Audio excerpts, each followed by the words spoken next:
Hello everybody and welcome back to Anime Casuals. This is Michael and I'll be doing a list today on anime adjacent shows, or anime inspired cartoons that are out there for all of you to watch. So here's a quick list for all of you in no particular order. The first on my list, and actually first of two, is the show called Avatar: The Last Airbender. Avatar: The Last Airbender is a world in which 4 nations control it. Each nation is separated by a specific tribe made up of benders, which are humans who can control one of the 4 elements: water, earth, fire, and air.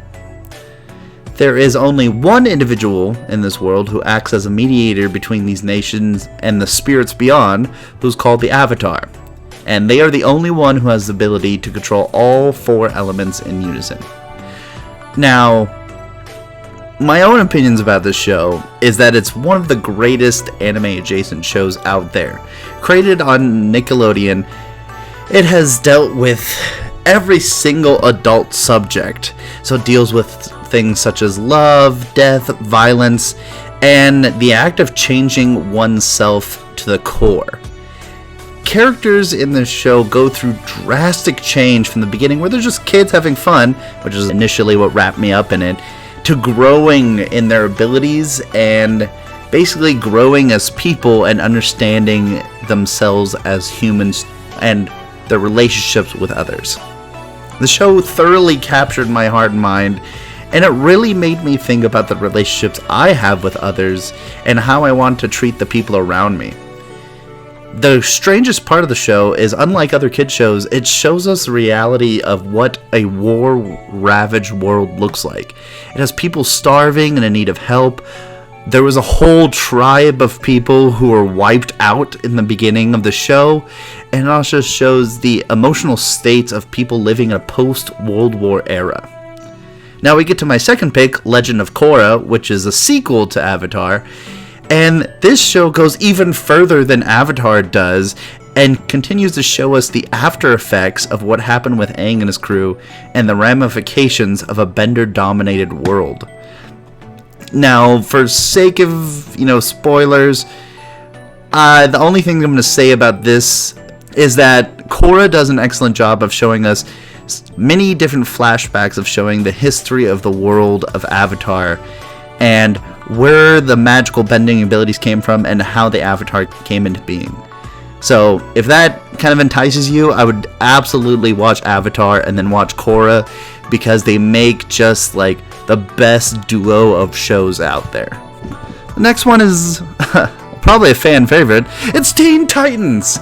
So Teen Titans, first of all, has a killer and very anime-like intro.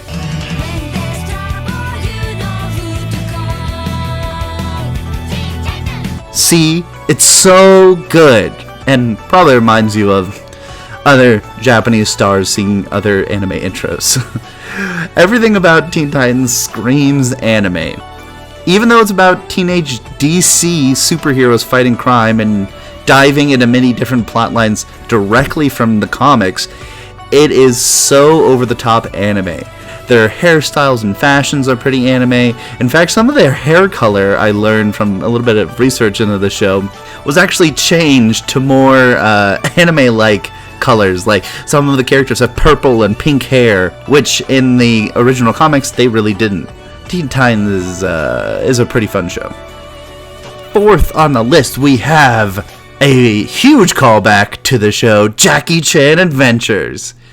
In this one, we have our star, Jackie Chan, who doesn't actually voice his own character, but he's still in the show every time, who was taken and made into a cartoon and now works at a local university, until he finds a magical talisman that is sought after by the dark organization known as the Dark Hand.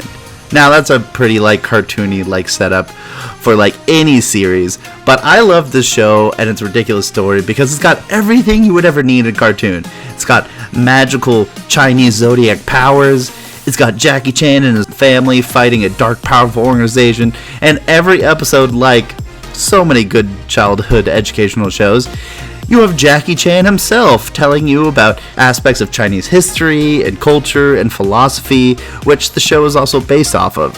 So first we have Ruby, which is one of the few quote-unquote animes that I have followed from the very beginning. And I quickly got Lucky and Johnny into watching it with me. It was created by Monty Ohm, who is unfortunately has passed away, for Rooster Teeth production studios. And it is one of the very few anime-like shows to receive a Japanese dub and to gain a huge following in Japan. It has insane fight choreography, 3D animation, and a very unique fairy tale-esque story, which really gives this show, being a web series, a step above any other show like it.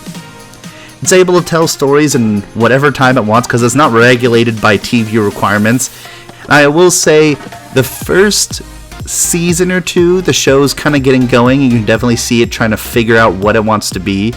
But if you've never heard of Ruby, let me tell you what it's about really simply. It centers on 4 girls, RWBY, who go to school to become a huntress, someone who hunts the beasts of remnant called Grimm. And as the seasons go on, the characters get more powerful, their abilities grow, but you also find this complex, rich history of the world of Remnant that these girls live in. The second one is Genlock, which is what every anime fan wants to watch. Big robots fighting monsters, / other big robots. Here's a little blurb. 50 years in the future, an impressive authoritarian force threatens to conquer the world. A daring team is recruited to pilot a new form of weaponized neuroscience that powers devastating mecha, but they must be willing to sacrifice everything to save the world.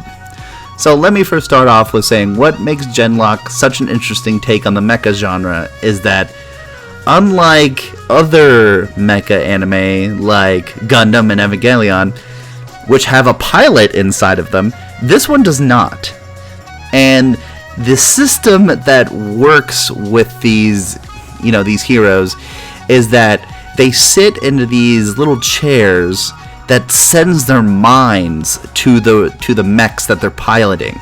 So that unlike them needing to move controls around to do it, they just pilot the mech like they would their own bodies. The only drawback is that they leave their physical bodies behind.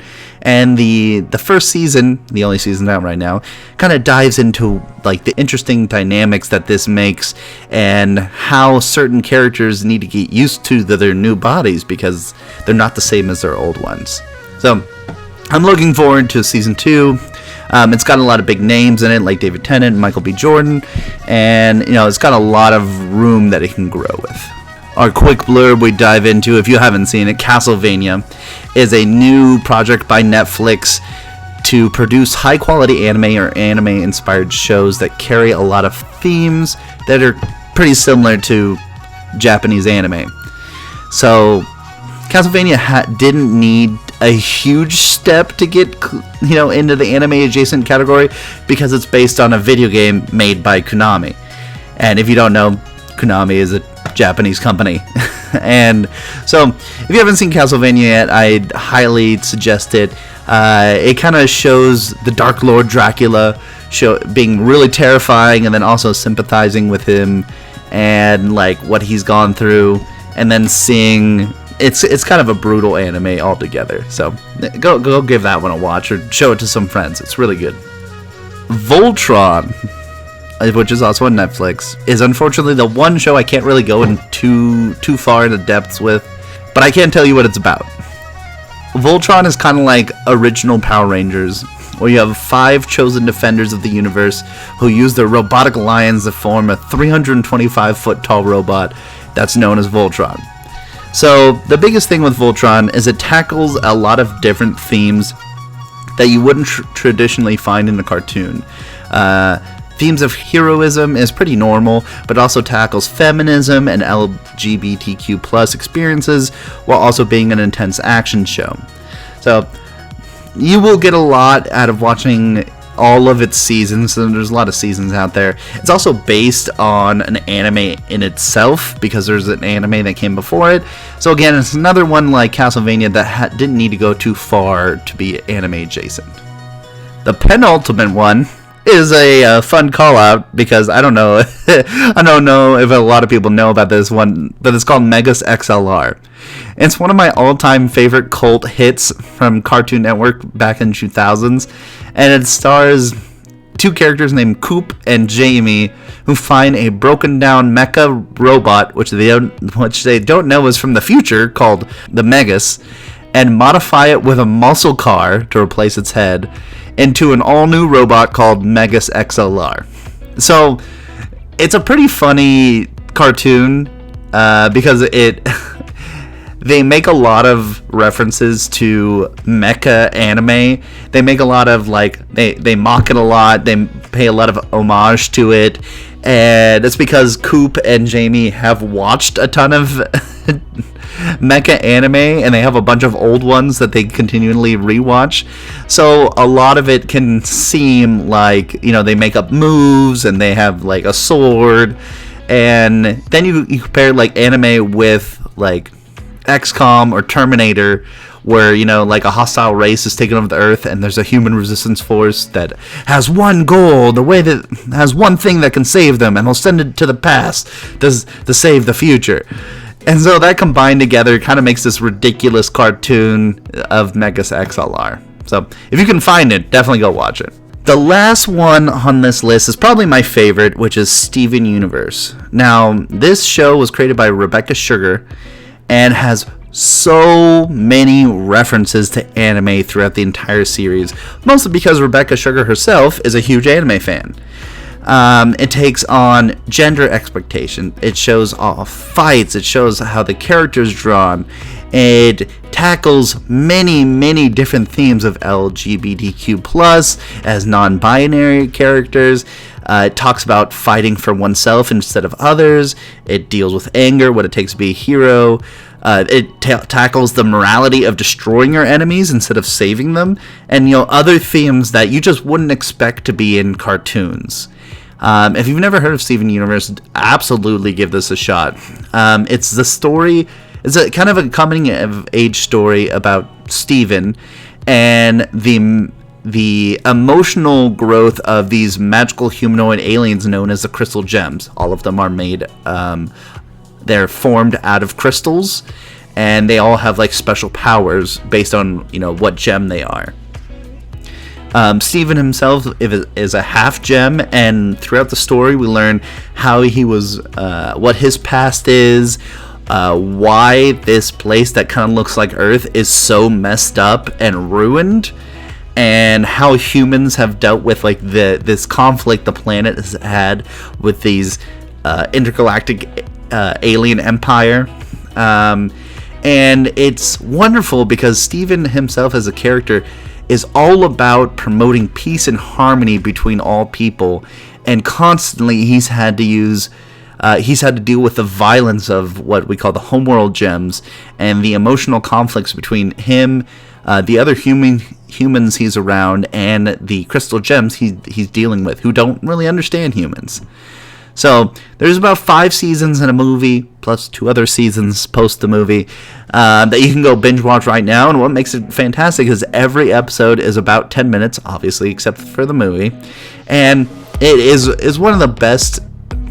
It's one of the best shows to really get someone into watching anime because it's so anime-like itself. Hopefully you all came to the end with me and got through all 10 shows. Hopefully some of you are going out to watch some of these shows right now if you've never heard of them, because they're all fantastic. Obviously different levels of fantastic, and each one of these are for different people. But I really want to thank you all for watching this episode. As always, we are taking suggestions for new content. You can also find us anywhere on social media under Anime Casuals. And down in the description below, you can find a link to all other casual content. We got Generally Casual, we got Casual Bros, Lucky as the Mental Health Casual, and we just look forward to any and all comments that you can give us. So as always, keep it casual, anime fans.